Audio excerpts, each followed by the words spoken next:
जी। सारिका जी, राधे राधे महाराज जी। महाराज जी, गुरु के प्रति विरह की स्थिति क्या होती है महाराज जी? उसमें भी रोना आता है क्या? हाँ, क्यों नहीं आता, क्यों। जो इष्ट के प्रति प्रेम होता है वही तो गुरु के प्रति प्रेम होता है। जब हमें इष्ट का सुख प्राप्त होता है तो गुरु के चरणों में बार बार बलिहार जाते हैं कि अगर गुरुदेव कृपा न करते तो मुझ जैसे अधम को नाम मंत्र कहाँ मिलता। और नाम मंत्र की कृपा से आज मुझे सुख जो मिल रहा है, परमात्मा अध्यात्म, ये गुरु कृपा है। इसलिए गुरु चरणों में न्यौछावर होता जाता है और एकांत में अपने गुरु का ध्यान करते हुए रोता है, उनसे बातें करता है, उनसे प्रार्थना करता है कि आप कभी हमसे विलग मत होइएगा, आप कभी रूसिएगा नहीं। हे नाथ, मैं जैसा भी पतित नीच हूँ आपके चरणों की शरण में हूँ। बार बार वो गुरुदेव की शरण में होता रहता है। एकांत में गुरुदेव के द्वारा दी हुई उपासना से अपने समय को मंगलमय काटते हुए उनके ध्यान में, उनके चिंतन में समय गुजारता है। यही गुरु प्रेम है। गुरु प्रेम का मतलब केवल अंग संग नहीं है। गुरु का ध्यान, गुरु की आज्ञा का पालन, गुरु मंत्र का जप, गुरु के प्रति अंदर से आसक्ति, ये गुरु प्रेम है।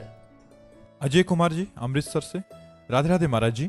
महाराज जी, ये मन, बुद्धि और चेतना क्या है? सूक्ष्म शरीर है। स्थूल शरीर पंचभूतों द्वारा रचित जो जागृत अवस्था में देखा जाता है।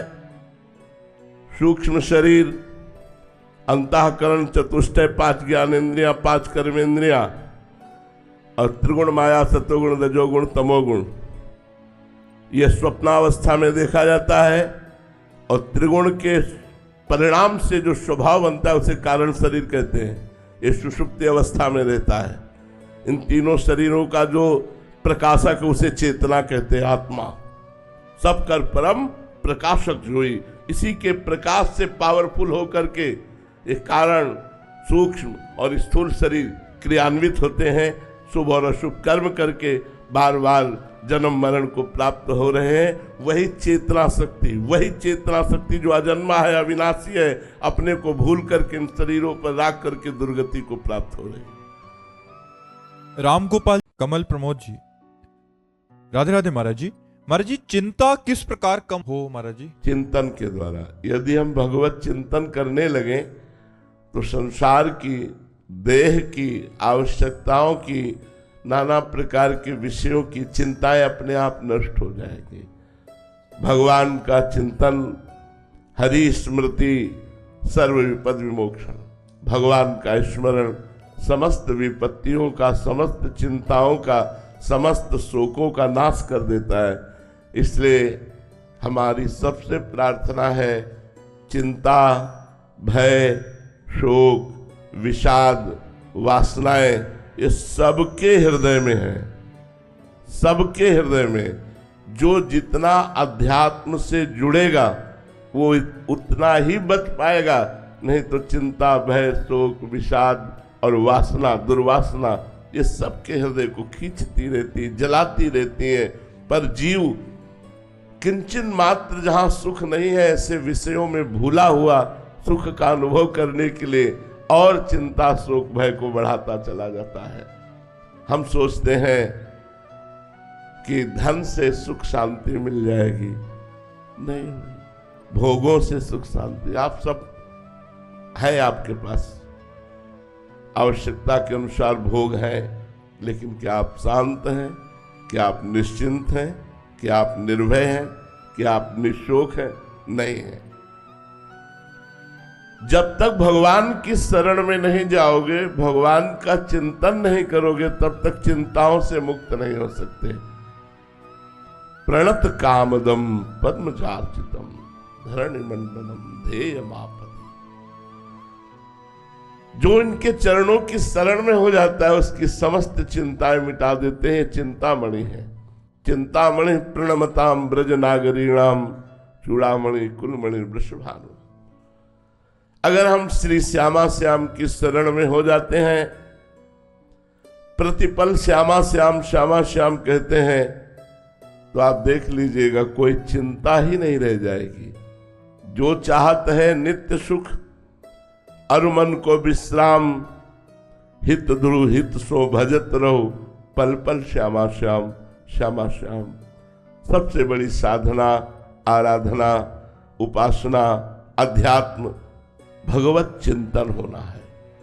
गीता जी में प्रधानता चिंतन की कही, अनन्य चिंतयन्तो माम अनन्य चेता सततम यो माम स्मृति नित्यसा। जगह जगह देखो चिंतन की बात कही गई।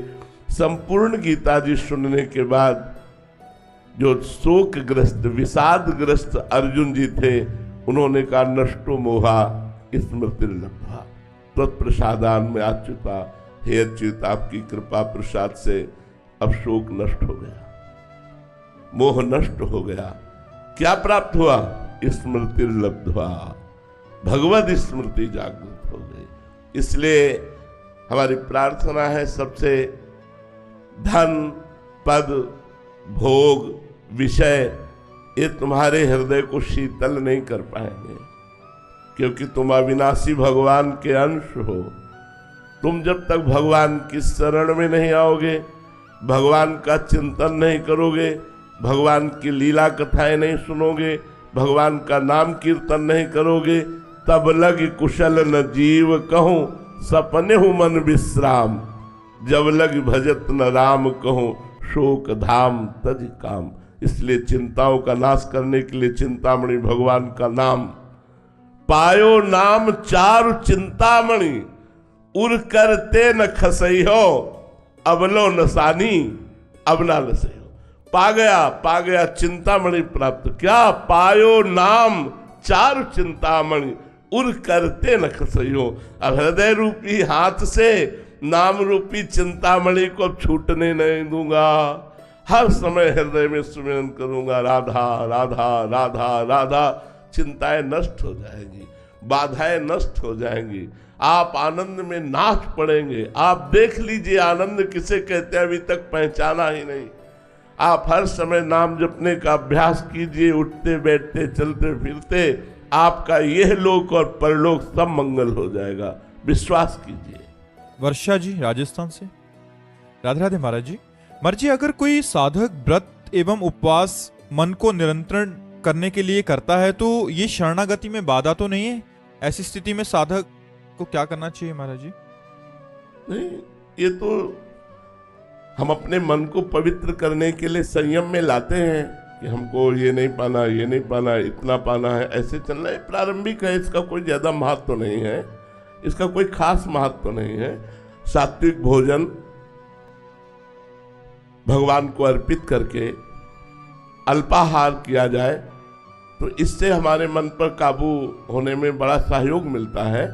वो क्या, इस चक्कर में ना पड़ना चाहिए कि मुझे दूधाहार रहना, मुझे फलाहार रहना, मुझे ये त्याग करना, मुझे वो त्याग करना है।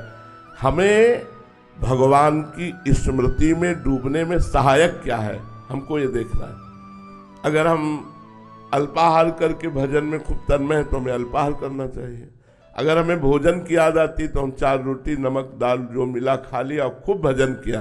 प्रधानता भजन की है, प्रधानता इस तरह के जो ये प्रारंभिक साधक करते हैं, करना भी चाहिए, लेकिन प्रधानता भजन की पुष्टता के लिए स्वल्पाहार और सात्विक भोजन, अब चाहे रोटी दाल हो, चाहे फल फूल हो, जो भी तुम्हें प्राप्त हो जाए। भगवत प्राप्ति के उपासक को चाहिए कि हमारा जो सबसे बड़ा बंधन है, विक्षेप है, वो इच्छा।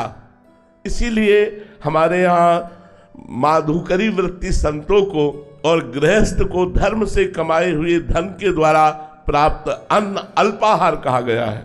4 रोटी की भूख है तो 2 रोटी खा लो और खूब भजन करो।